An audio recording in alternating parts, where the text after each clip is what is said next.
Hey, welcome to day 35. Yesterday we celebrated Palm Sunday as kind of the mark of the beginning of this week that we call Holy Week. This Holy Week is a week that really for us it is a week of celebration because we know what came at the end of Holy Week. We remember that what got to that point on Easter Sunday morning was very confusing, and it was devastating, and it was crushing for the Jewish people of the time as they witnessed someone that they thought was their Messiah instead be crucified on a cross. We also remember during this week the sacrifice that Jesus made as he worked his way towards that moment when he knew that he was going to be betrayed, when he knew that he was going to be denied, when he knew that he was going to be deserted and then beaten and then hung from a cross and he would eventually die. We remember all of those. And so this week it's a little bittersweet because not only do we celebrate what's coming, but we also remember and spend time hopefully remembering the sacrifice that was made and the sin that was taken from us and put upon the only one who was perfect, the only one who was worthy to carry that sin on his shoulders. I think it's important for us to remember, and sometimes it may feel as if it's pulling us down a little bit because the sacrifice really was that great.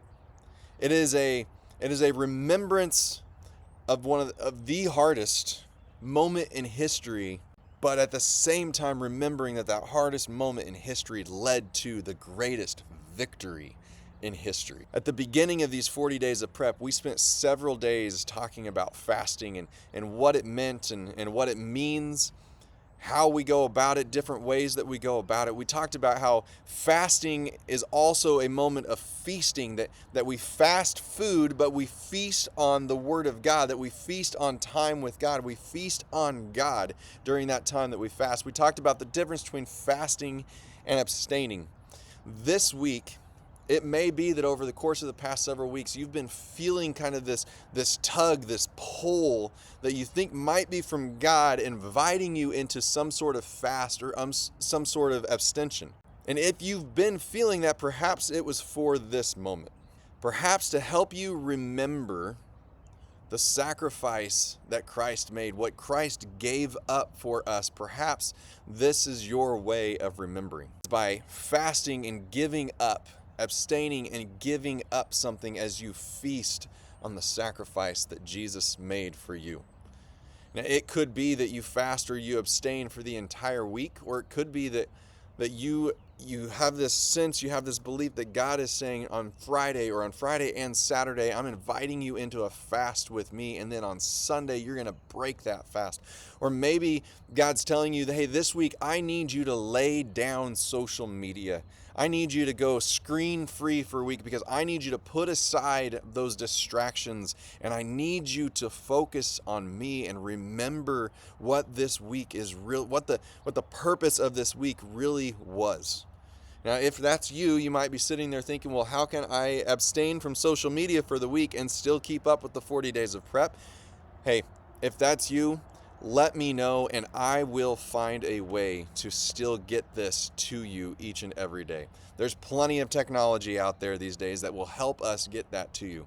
Sometimes when we fast, we do have to bring others in to help us accomplish what it is that God has called us to. Sometimes we have to let our family in on the secret of what we're doing.